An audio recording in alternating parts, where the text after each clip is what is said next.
Well, I do think I'll get started just to model the way we do things in Scholars, because my current students know that I start class on time and I also end class on time. I think timeliness is a very important aspect of leadership. So we're going to get started. Welcome. We're so happy to have you here. I think Kelly is going to take us through the schedule and a few logistics, and then I'm going to give you a little bit more information about the program. All right, so just to give you an understanding of kind of how our time will be spent today, first we're going to go over some Zoom specifics, some of the logistics for the way that we're going to run this meeting, so that way everybody kind of understands Zoom is a new technology for the vast majority of us. Go through some introductions about who's on the call from the PL side, sorry, the public leadership staff and students, give you a brief understanding of who we are. Then a little bit of an overview about College Park Scholars as a whole, a little bit more about public leadership in particular, talk about the program requirements, so some of the nitty and gritty, what classes will you be taking, what will your 2 years look like within Scholars, and then we'll open up to question and answer session. So we have 3 students on the call who will host a little bit of a panel, and then we'll also open it up to if you have any questions for anyone within the public leadership staff, but also Ben here as he can answer some questions from College Park Scholars as a whole. So some of the logistics here, welcome to Zoom. So we asked you to turn your video on at the beginning of this call, but while we go through the presentation itself, if you want to go ahead and actually turn your video off, that way we can make sure that for bandwidth reasons, for people who are kind of maybe have a lot of Wi-Fi, a lot of people needing to access the Wi-Fi in their house, it just makes things a little easier. And you can go ahead and please turn off your microphone as well. So that way maybe say your dog barking in the background or somebody, you know, running past doesn't interrupt the call. If you have any questions, please go ahead and post them in the chat function. You can see there's some questions already starting there. I'm going to go through and take stock of those questions. Some we're going to save for towards the end as they kind of fit into our presentation. Some we'll kind of address as things are coming up. So please feel free to use that question, use the chat box for any of your questions. And then if you have things, you know, for a very specific situation that maybe is going on in your life, or just something that you don't necessarily want to ask in front of the whole group, we'll have our contact information at the end of the presentation, so you can feel free to go ahead and reach out to us directly there. Great. All right. Thanks. I'm going to jump in now to the content of the presentation. So first of all, we just really want to congratulate you all on being admitted to the University of Maryland and welcome you to public leadership. We know that you've worked really hard through high school to be admitted to the university and to be accepted into this program. So it's a big accomplishment. And even in the midst of everything that's going on, it's good to take a moment to reflect on that and be proud of your accomplishments. We have a picture here of our current freshman class. At the beginning of the fall semester, freshman year, we get all the students together and we do some team building and ropes course activities. So this kind of gives you a sense of what it's like for our PL students, and it makes me so sad to see them all there because I miss them. But anyway, that's what we do, one of the things we do in the fall. And for those of you who weren't on earlier when I was talking, I am an associate clinical professor in the School of Public Policy, and I'm affiliated with something called the Do Good Institute at the University of Maryland, which I'd be happy to talk with you about more. I have been teaching at the University of Maryland now for 6 years, but being a professor is a second career for me. I spent about 20 years as an executive in the federal government, working for the federal agency that runs the AmeriCorps program. And I worked as a civil servant under President Clinton, and then I had political appointments in both the George W. Bush and the Obama administration. So I've worked both with Republican presidents and Democrat. And under the Obama administration, I was asked to run a White House Council on community service, and Michelle Obama was our chair. And so I've had some executive level experience, which I bring to my teaching. As you can see here, my role is I direct the program as a whole, which we'll get into more what that is, but it's a 15 credit program. I teach most of the classes, and I develop individual relationships with students and provide support to them.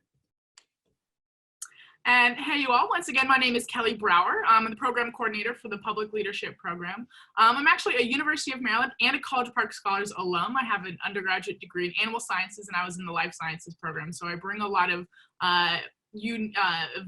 life experience to, direct life experience to my work here within Scholars. I also have a master's degree in higher education and student affairs and have a background in housing and residence life, holistic student success, and really living and learning program development. I really believe truly in the work that College Park Scholars does and the true impact that that it has on first and second year students' experience. So my role within public leadership is more the student support side, program administration, and the co-curricular planning. So I work very closely with Professor Washburn within and outside of the classroom to make sure we really have an amazing experience for our students. Great, thank you. And I think I will let our current students introduce themselves. So why don't we start with Lulu? Yeah. So my name's Lulu. I am a sophomore accounting major. I'm pursuing a dual degree in both in our bachelor's program as well as our master's program in my 4 years before I leave the College Park campus. I am a Smith student. If any of you are interested in the +1 program, if you're familiar with it, you can definitely reach out with any questions. It's kind of like a more complicated process, so I'm glad to kind of provide some more clarity. I also work in our career services office, and yeah, I'm also very involved in Scholars. I'm a peer mentor, I'm an ambassador, and I love doing things like this. So definitely reach out if you have any questions. Glad to help. And by Smith student, you mean the? Oh, the business school. Thank you. Yeah. Okay, hi everyone. My name is Nandhani. I'm a freshman first year at University of Maryland. I'm a computer science major looking at the data science track with a minor in mathematics and global poverty. So I'm also part of the CMNS school, which is the science, math, and computer science school. So if you have questions on that, I can help you out. I'm an out-of-state student, so I'm from right outside of Philadelphia, a place called Exton. You probably haven't heard of it. It's okay. And then on campus, I'm involved in a lot of clubs. I do Model Congress, which is similar to Model UN, if you did that in high school. I'm part of the Data and Cloud Computing Society, which is Amazon and AWS. It's more for like computer science background. And then I'm also part of Organizing Technica, which is the country's biggest all-female hackathon, which is pretty cool that Maryland actually hosts the country's biggest female hackathon program. So yeah, I'm involved in a lot of student orgs on campus in addition to being in public leadership, so I can speak to that as well. Hey guys, I'm Sam Stakowski. I didn't realize I was supposed to include more activities, but I'm a freshman marketing major, and I'm also I have a minor in social innovation. And so I'm from Gaithersburg, Maryland, and I'm involved in culinary club. I did some club volleyball as well as I'm in Russian club. So I have some experience with that too. Great, thanks guys. So for you all who are high school seniors, you can see that we have a lot of variety among our students. At one point, I think I had every single major represented in the program. So even though the public leadership program is sponsored by the School of Public Policy, it is by no means specifically for public policy students, although we occasionally do have a few public policy students. So if you're interested in business or STEM or you're an education major, this program is really a great fit for any major, and I'll get into that more as we talk about the content of the program. But I also just wanted to mention that we have such amazing students. Our admissions program just does a terrific job selecting you guys, and we just have a terrific community. I mean, I think you'll see as you get to know these students better. Our public leadership students specifically and College Park Scholars in general are just really kind, caring people who are fun, but they're also, you know, intellectually curious. So I think you'll find it to be a really terrific community to be a part of. I think, Kelly, should I take a couple questions at this point, or should I dive into what College Park Scholars is and what public leadership is? Let's just dive straight into it. Okay, great.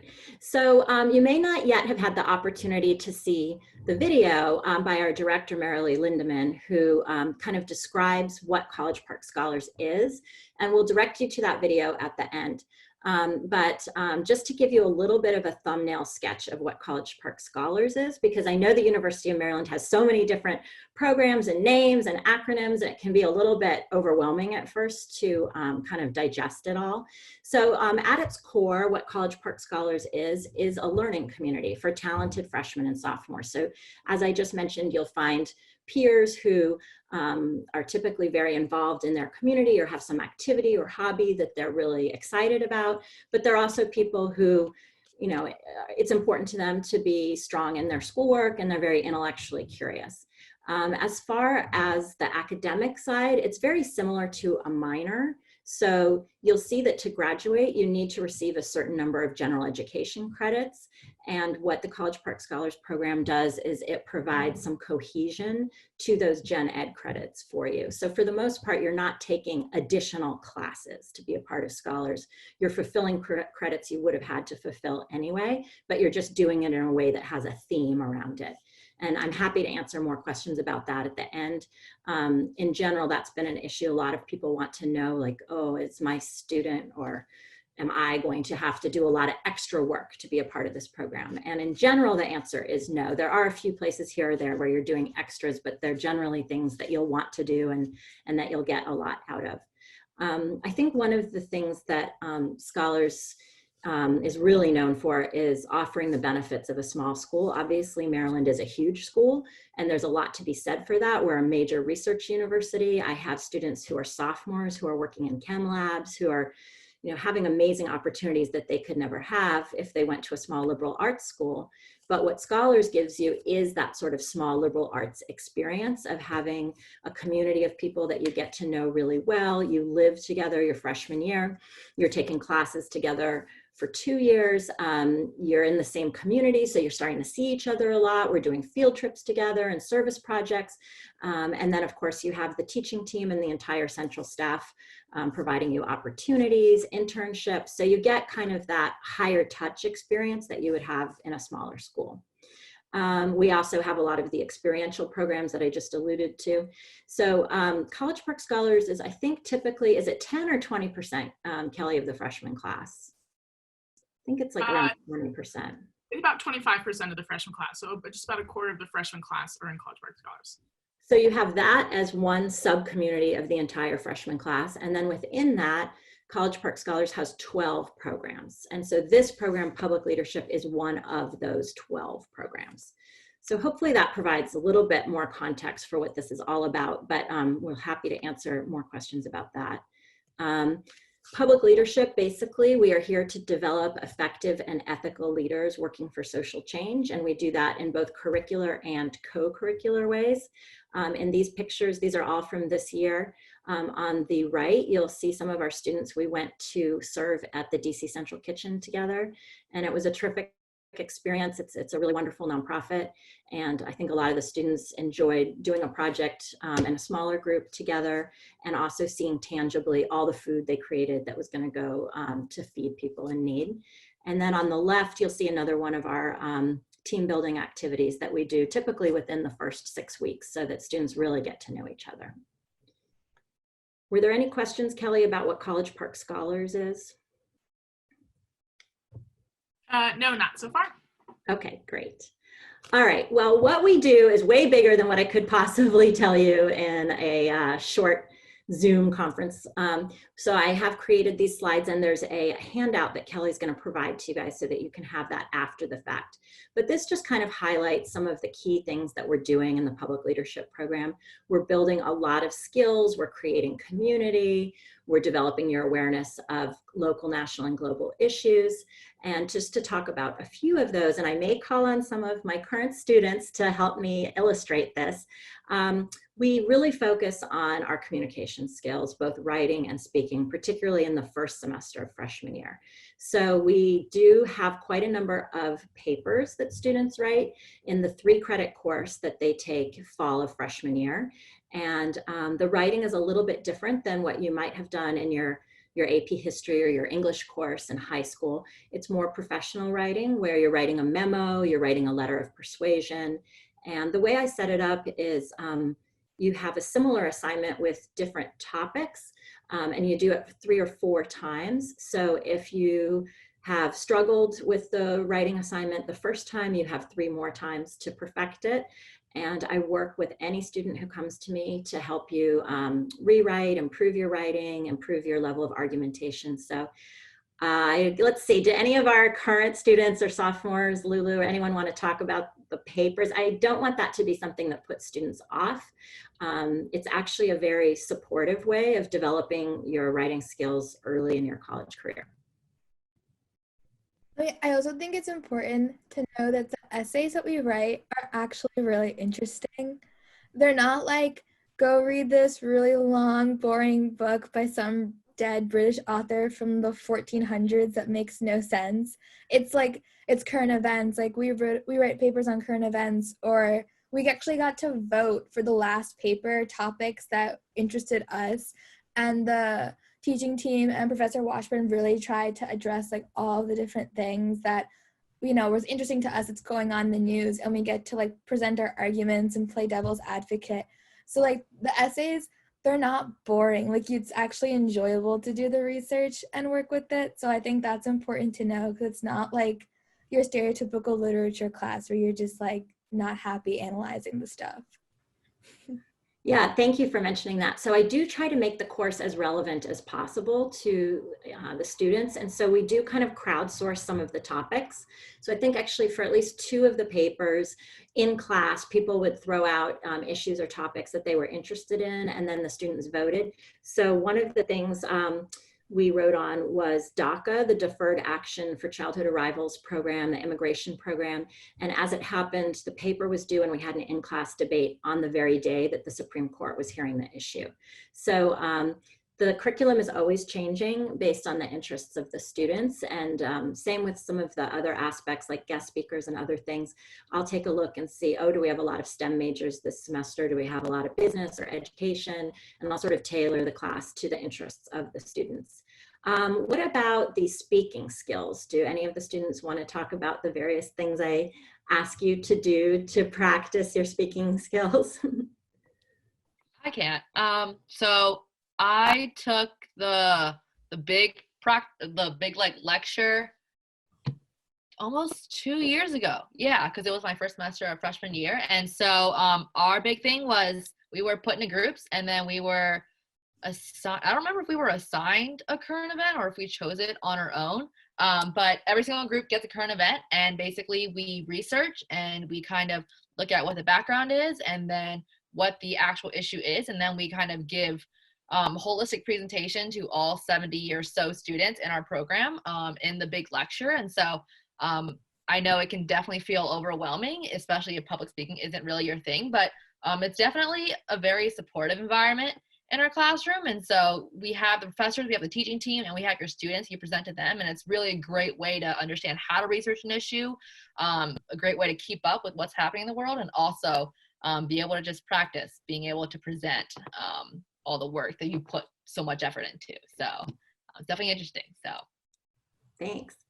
Another thing I'll mention is that I really want the students to understand that there are all kinds of different speaking opportunities. So it's kind of a continuum. It's everything from the polished professional PowerPoint that you practice with your team, you've timed, you've practically memorized. It's almost like a TED Talk.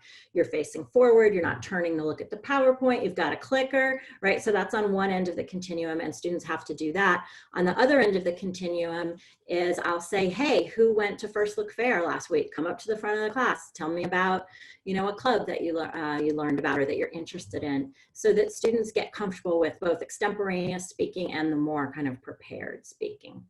Do any other students want to say anything about any of the items on this list? Anything that you remember from Policy 201 or the colloquium in the spring? I mean, I can add a little bit about the presentations. We also had a colloquium, and I mean, the teacher was so great for that. But every day we'd start out with kind of in a circle, and we'd all be speaking, and like every single person we'd go through, and they would say something on the topic, add a little something. So you start working on those speaking skills like right away, and that really helps for when you go to like the group presentations and from professional to just randomly standing up and saying, hey, this is my opinion on this, and everyone's really respected, and it's a really great community. Thanks, Sam. So I'll go through each of the courses you'll need to take in a minute, but I just wanted you to get the sort of bigger picture of what it is that we're learning. So to add to that, you'll see under career skills, applying lessons learned, experiential learning. So in the first semester of your freshman year, we do a lot of group breakouts and we do a lot of in-class projects and things like that to begin practicing our leadership skills and our group skills. The second semester of your freshman year, which two of these students are in now, we have a 1-credit class where the class has $5,000 real money to give away. And the students are divided into 5 teams, $1,000 for each team to give away. And they've been divided into those teams based on issues that we're interested in. So this year we have education, we have violence prevention, we have the environment, justice, and health. And so students through this project are taking the lessons they've learned about authentic leadership, charisma, listening, their own personal leadership style, and are applying those through the process of writing a request for proposal that student clubs on campus apply to for the money. Students have to read applications, they have to market the opportunity, they will have to read the applications, interview people. So it's very much like a semester-long group project, I would say. And that's one of the ways that you're developing career skills in the classroom, but by doing something applied. So I'm going to pause for a moment there and ask any of the current students if you want to say anything about that class, maybe which issue area you were in or are in, and anything about that class that you think prospective students would find interesting. Sure. So I'm in the environment group right now, and we currently have we got an application from Rendered Inc. and it's kind of like we wanted to give, we get $1,000 and we wanted to give that money to some organization that really kind of helps and benefits the environment. And we're looking at Rendered Inc. right now because they do a lot of things with clothes and waste, and it's a great organization on campus. And I think it's awesome because, you know, each group we kind of split up into 4 different, we have evaluation and communication, writing team, research team. So everybody kind of has their roles in the group, but we all have to come together and kind of make decisions about who we want to fund. And it's really great because you're kind of directly giving back to the community and you really use everything you learned in the previous classes. Great, thanks. And then the last one I'll highlight on this page is the community aspect. We really strive to make this feel like home for you. It is your home, and it's a nice way your freshman year, especially freshman fall, to kind of adjust to campus, have kind of a built-in social group. We do some field trips and service projects, so it's easy to get to know people quickly. It's also fun for me. I have an office in the dorm, so people will come by and see me. My office hours are generally in the evening, so people will text me from their dorm room and say like, yo, are you there? I'm coming down. For class, a lot of the students live on the same hall, so they'll all come down together in the elevators. Any of the current students want to say anything about sort of the experience of living together and coming to class together? Yeah, it's actually really nice. That was one of the things for me living with the students in PL that made campus not as stressful or scary, because like Maryland's a huge school. I'm not gonna lie about that. Like walking from one end to the other end of campus could take you anywhere from like 20 minutes to half an hour depending where you're going and to weather conditions. And so with that, there's so many people. And so it feels really big, but when you just, that first like few weeks, that first month, when you keep seeing familiar faces to the point where people know your name when you're walking in the hallway or like walking to your dorm or like in the lobby of the building, it's like really comforting. It's like, okay, so people do know who I am. I do exist, that kind of feeling. And the other really cool thing that PL does is we all get peer mentors of someone who's in the program but 1 year elder to us. So actually Lulu is my peer mentor. Oh, great. Really awesome, because that person, you can ask the dumbest questions that like you're just like, I feel like I need to know the answer but I don't know who else to ask. And I probably bugged Lulu with like 30 million questions every day of the first 3 months there. And that's like really helpful to know, like things like, how do I do my laundry, where do I go for that, or like how do I get to this class? Am I doing this right? Is that because you're on your own and you feel on your own, but you're not. You have all these people who are going through the same thing with you. So like my roommate and I figured out how the laundry machines work the first week together, and she's in PL with me. So that was like a really cool and fun bonding experience for us. Lulu, do you want to jump in and say anything about being a sophomore or anything further you'd like to add? Yeah, so I'm my second year, so obviously I've already moved out of the Scholars Quad, and so I don't actually live on the same floor or even like anywhere near my old floor mates, which is really sad. But I think this community, the Living Learning community, does a really good job of forging those really critical relationships within your first semester or maybe year. Before we were all sent home because of the virus, we still do what we call family dinner. So our freshman year, every single night we hosted family dinner where we all went to the dining hall as like an entire group. So it was our entire floor. So it was like 20 of us just like crowding to the dining hall at one time. And so we still did that this year, even though I live on North Campus and then everyone else, literally everyone else, went to the quad on South Campus. And so we all just come together every single week and we eat dinner at Stamp and just talk and recap. And so it's really one of the largest things that I've been able to take away from this program is just having that core group of people stay no matter where you're going to go or what you're going to do here. So it's really great. Great. Thanks, guys. A couple of other things. So I write a lot of recommendations for my students. Everybody comes to me because one, they know I'll say yes, they know I'll get it in on time, but also typically for most students, I'm the professor who knows them best because they've had 2, sometimes 3 classes with me. And I have to say, I have an amazing track record. I take all the credit for my students' success. Almost every recommendation I've written, it seems like the students get it. And I do think that in this competitive world, having a recommendation from a professor who can really speak to your personality, your work ethic, your character, on top of, oh, they got this grade in the class, really can help students. And here you'll see a list of some of the guest speakers that we've had in the last year, year and a half. I have a vast network in DC because I went to high school here, I went to grad school here, and I worked for many years for the federal government here. So I'm fortunate to know a lot of people in DC.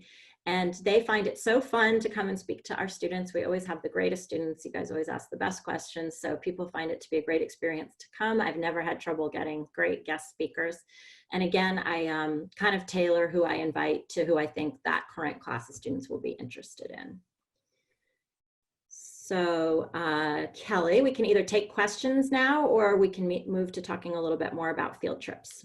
Yeah, so I'll just want to highlight quickly. So one of College Park Scholars is, and public leadership as a living and learning program is more than just, as you've heard, the things that we do in the classroom. And a lot of that is centered on our outside of the classroom field trips and things like that. So you can see a list of some of the places that we've gone in the past year or so, and as well as the service trips that we do. So we do something called Service Day with everybody in Scholars right before the very first day after you move in, right before the start of the fall semester. And then service is also something that's interwoven through our class as well. So service is very important within PL. So if you want to go to the next slide, Susanna, we're going to do a little bit now on the program requirements. And so we've had some questions about this actually. So if you want to go into the Susanna and specifically the number of students that are in each class. Sure. Okay, so this kind of breaks out the program semester by semester. It is a 4-semester program. It's a 15-credit program, but we've highlighted the courses that you'd be taking specifically for the public leadership program. 6 of the credits, the oral communication course and the English course, you would be taking anyway. Those are required courses for all students at the University of Maryland. Quite a number of our students place out of this class, the English 101S. So we can talk more about what qualifies you to place out of that. But for a lot of people, you do not have to take these 3 credits because you've done it in high school. Some people also place out of this one. So the core of the PL program is really these highlighted courses here. So the way it works is your fall semester, your freshman year, you are actually seeing your public leadership classmates 3 times a week. So this class here, Policy 201, I teach that class.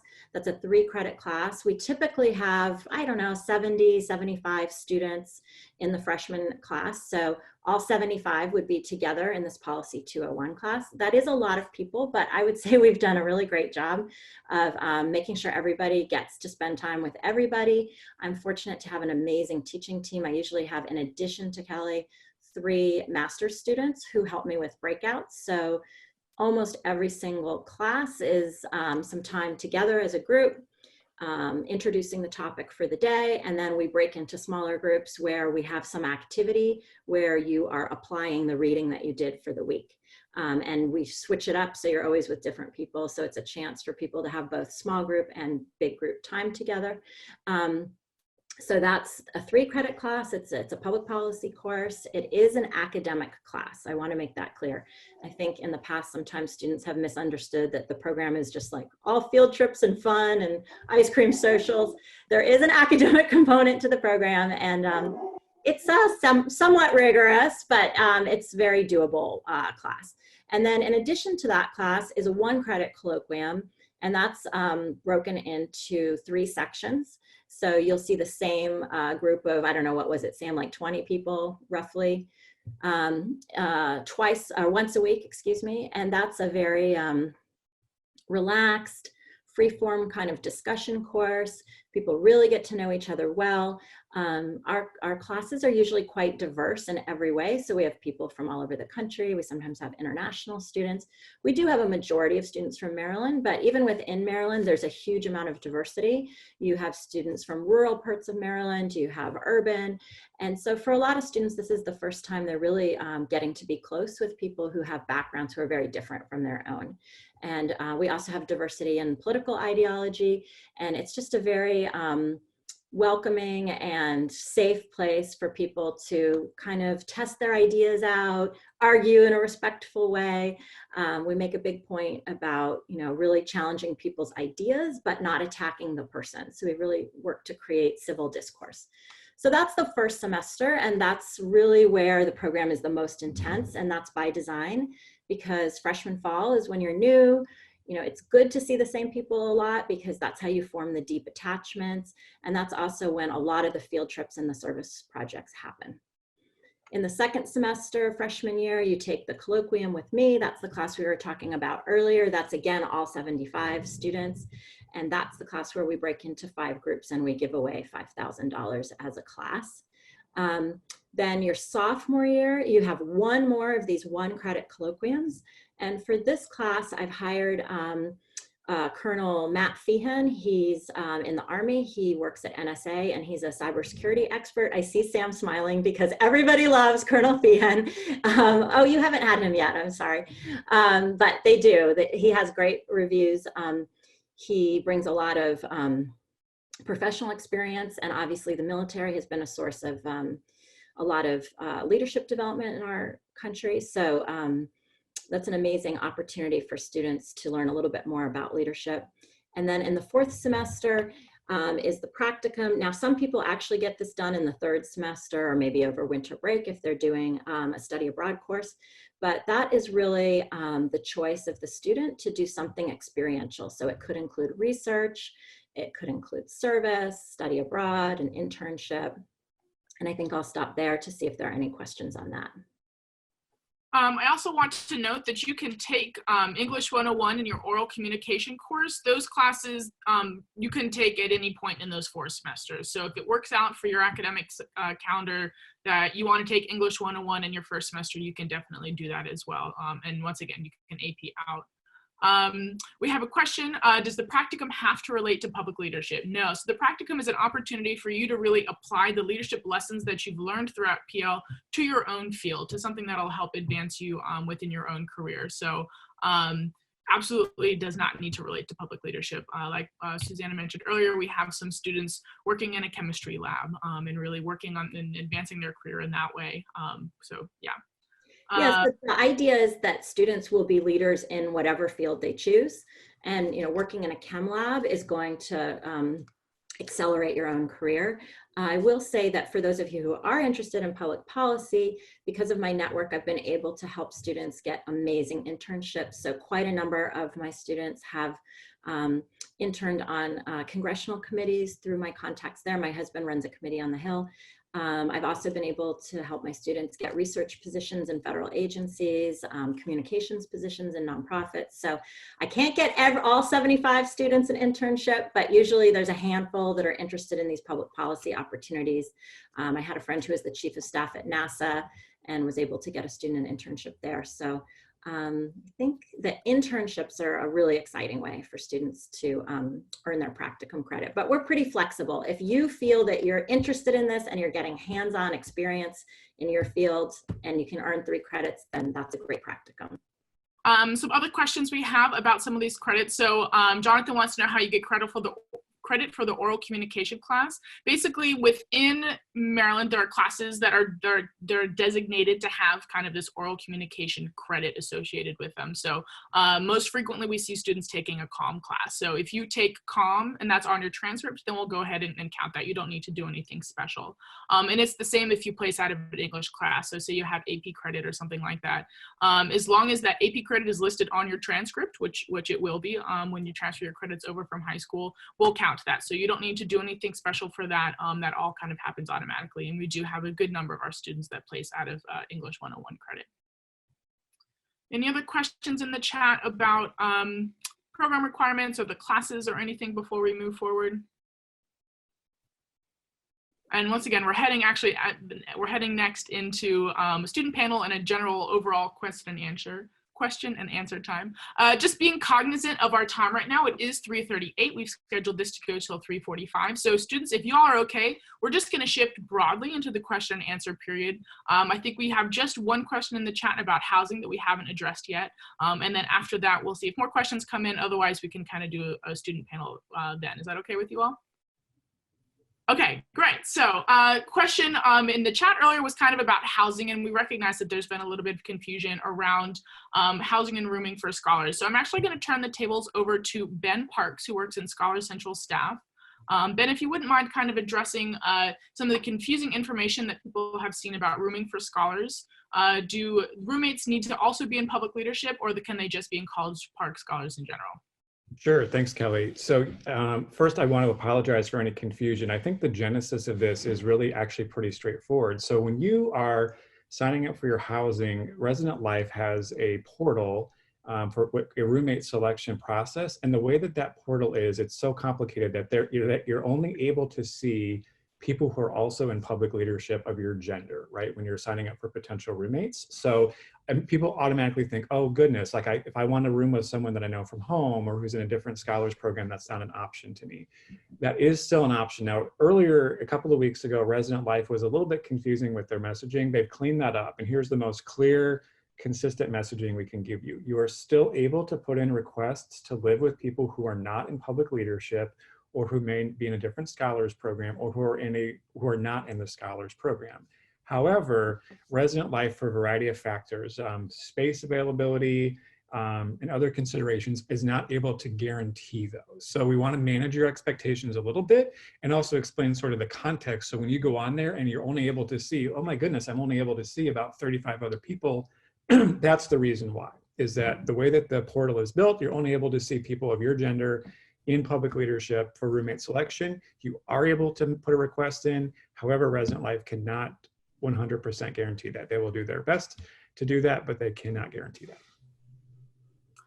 Ben, can you address a little bit what's this portal you're referring to and how students can find it? Yeah, so when you go within, so the same place that you found out your admissions decisions and that kind of thing, that will link you to the Resident Life contract, where you'll have to sign a contract for housing, which as soon as you decide you want to come to the University of Maryland, we know there's a lot of uncertainty right now. Even with that uncertainty, we encourage you to sign up for housing if you at all think you're coming to Maryland, because that will reserve your spot. Also, anyone who signs up for housing before May 1st is guaranteed a spot in university housing. When you sign that contract, it's just like you would sign with any apartment or any sort of provider. You're signing a contract with the university. Of course, with everything being uncertain, if in fact we are not on campus at the beginning of the fall, that you will not be obligated to pay for that. Does that make sense? So there's a portal, you sign up for your housing there, and that's where the roommate portal is. And then one last question about housing. I do just want to recognize for everyone that if you do have more specific questions about housing, the ultimate recommendation, that we have is to go talk with housing directly. They are, of course, the experts in their field here. But the final question that we have here, Ben, is just if students do want to go and request a roommate not in PL, how would they go about that? And my understanding is that once you log into the portal, you would go over to a specific place where you would request somebody by name. So it's a good question. Thank you, Kelly. So it's a little bit confusing. They've rebuilt the portal. What I would say is, I think there is a space within the portal for you to request that. If in fact there is not, because again, Kelly and I don't necessarily have access to this because we're not students. You can email reslife@umd.edu and include your name and the name of your potential roommate. And express, and then I would actually, if you can, to make it really easy, if I would copy that person so that Resident Life knows that both of you are interested in living together.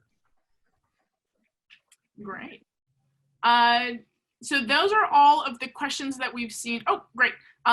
So before we move forward, I just want to note that I've put two different files in the chat there. The first is kind of a PL introduction file that goes through the slide that Professor Washburn was talking about earlier with a lot of the different things that we do within PL. And the second I've just posted is our citation checklist. So if you're a details person who wants to know everything, what will I be doing, this citation checklist is what we use to go through and really outlines all of the requirements that you have to do. If that level of detail scares you at this point, please don't look at it. We will explain it to you later. It's really not that big a deal, but I just wanted to make sure you had it. Ben has also posted the ResLife email address in case you're interested in reaching out to them. William has a question: how many students PL generally are able to double major? I would say that PL really, as you might have seen, from the slide where we showed you what classes you take, really PL, it doesn't add a lot of extra credits to your time frame or to the overall classes that you need to take. So I think we do see a lot of students that are able to pick up double majors or minors. I don't think that we have that data directly. So unfortunately, William, I don't think I can address that. But to our students, maybe you all maybe know what your friends are doing. Do you have a vague idea of how many people are double majoring? Certainly, Nandhani, you've got a bunch of minors that you're doing. Yeah, so I have one major and two, potentially a third minor I've applied for, which means that I could have done a double major if that's also what I had chosen. And part of it is because I walked in with 30 credits with my AP exam scores. So a lot of my general education requirements I had fulfilled walking in, which gave me a lot more space. But just because I'm in PL or people are in PL and they may not have that many credits walking in, PL wouldn't be a reason that double majoring might be hard, because a lot of the classes that I have to take as part of my citation for public leaderships cover gen eds.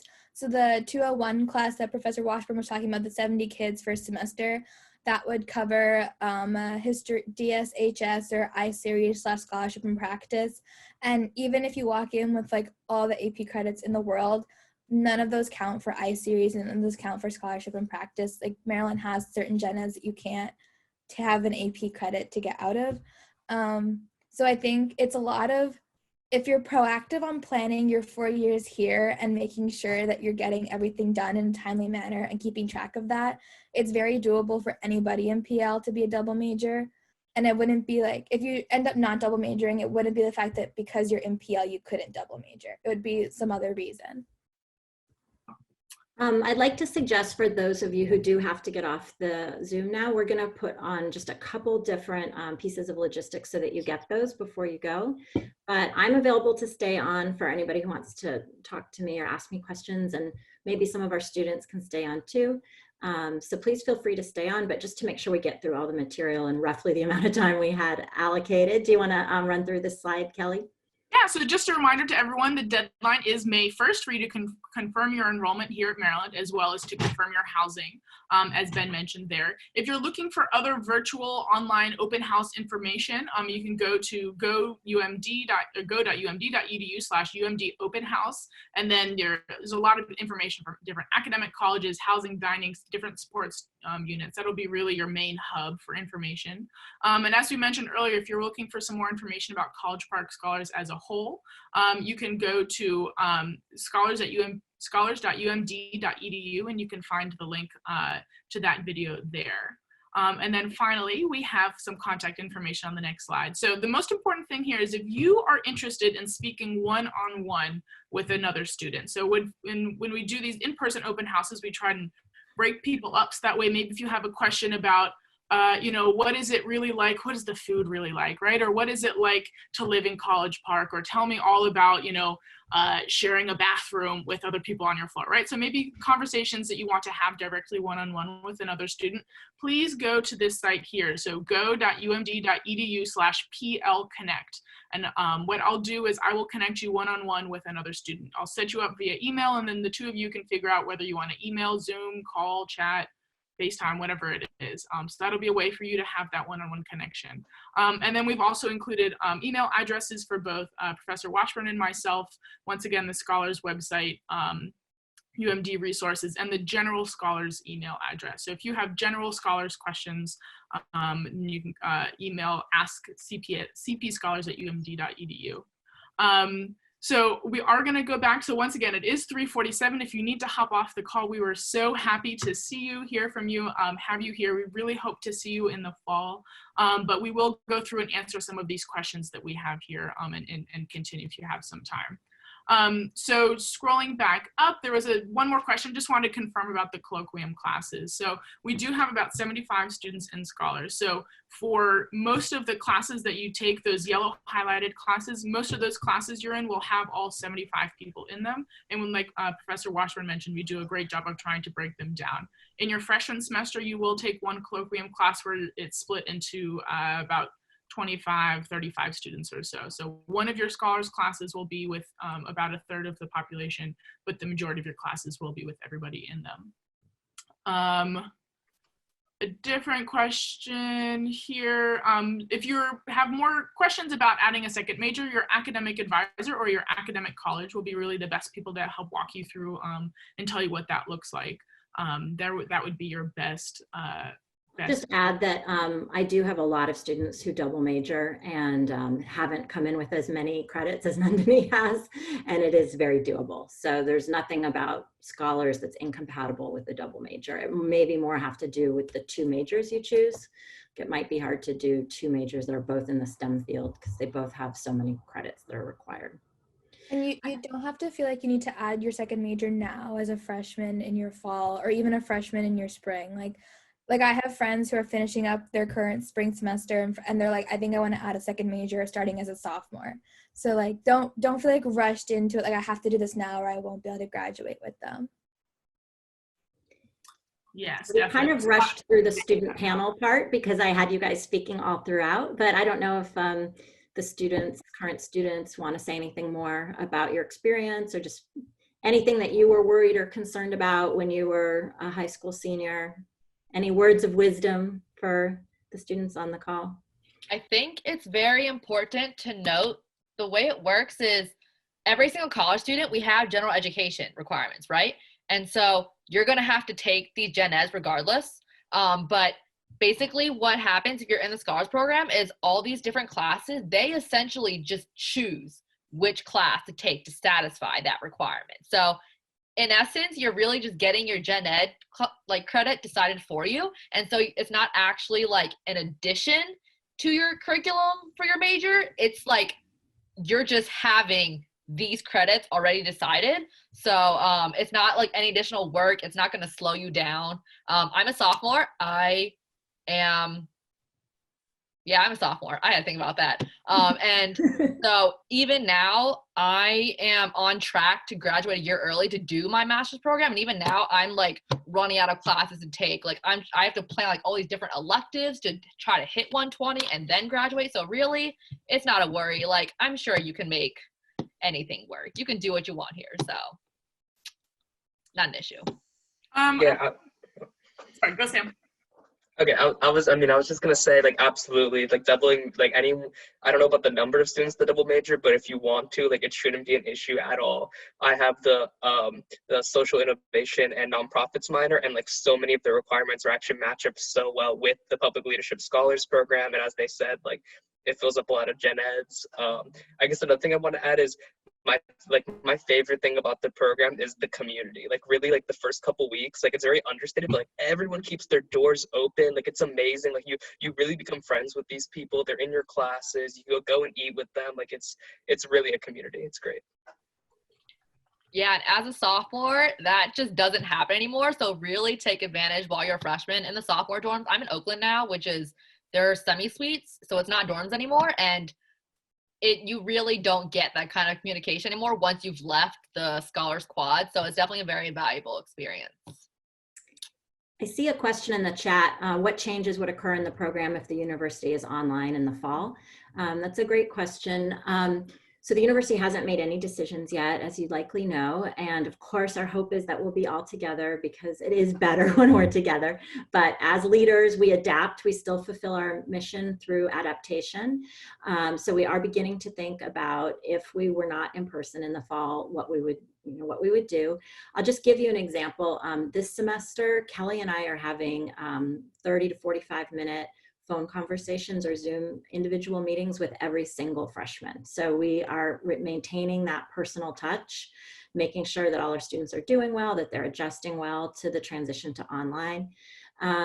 It'll be a little bit more challenging because we won't have met you in person yet, but we'll figure it out. We will find a way to make a community together online until we're able to be in person. We might think about some virtual volunteering. Right now, some of our nonprofit partners have reached out to us for volunteer opportunities that students could be doing online. So like everybody else, we're kind of making it up as we go along. We're checking the news frequently, and whatever the university decides to do, we will find a way to make it work. Let me see if there's any more questions in the chat. I see most of you had stayed with us. Yay. I must admit, I was personally thinking that this was an hour long because that's what they are when we're in person. At this point, if everyone on the phone could, if you feel comfortable, turn your video back on, because that is part of how we build community, is we get to see one another. And it's very important to me when we're in person that, you know, I get to have a personal connection with every student who comes to an open house. Like I remember Sam very well from his open house. I got to meet his mom. He had lots of questions for me. So if you could turn your camera back on, terrific. We can see you. Now you can see the other people who might be your classmates in the fall, might be one of your roommates, might be the person that becomes your best friend freshman year, you never know. And Kelly, do you think it might work for us to turn the audio on if anyone wants to just ask any questions, or should we keep those questions in the chat? Yeah, so I think at this point we've gone through all of the questions in the chat. If we maybe didn't answer your question completely, or if you have a new question, if you want to go ahead and just like raise your hand so we can try and go ahead and call on people, and then you can pull your audio off. Otherwise, we'll kind of go from here. So do we have anybody have any questions, comments, ideas, concerns, songs they want to sing? One thing I might suggest we could do is, if you know how to use the reactions function, if you want to give me a thumbs up, if you'd be interested in us setting up a Zoom call for you all where it would just be the students, wouldn't be recorded, maybe some way that you guys can start to get to know each other a little bit. If that's something you would welcome, because when you come in person, okay, great, it looks like a few people are interested. When you come in person, you know, you're sitting next to someone and you realize, oh, you know, we actually went to camp together, or we knew each other from middle school, or we both want to be computer science majors, or whatever. You start to develop those connections. So, okay, I think that's something we could probably do, is send out to everyone on this registration an invitation to be together online. And we could maybe kick it off and get you guys started, and then we could leave so that you guys can get to know each other without the authorities hovering over you. Any final words or final questions from anyone on the call? We will be doing this again, right, Kelly? We'll have at least one more of these. I don't think so. I think that this will be our Zoom conversation. This will be posted online if you want to, I don't know, go back and watch it again. But once again, I do highly encourage you to reach out. If you're interested in connecting with the current student in PL, we're happy to connect you in that way. So I've posted the website link in the chat there. It was also on the slides earlier, go.umd.edu/PL Connect. I believe it needs to be a capital P and L. Yeah, and then we'll go ahead and connect you so you can ask all of your questions to current students in that way there, be, you know, whatever kind of question they are. Okay, great. Wonderful to see you all. Be well, and I hope to see you all in the fall. Bye-bye. Bye, everyone.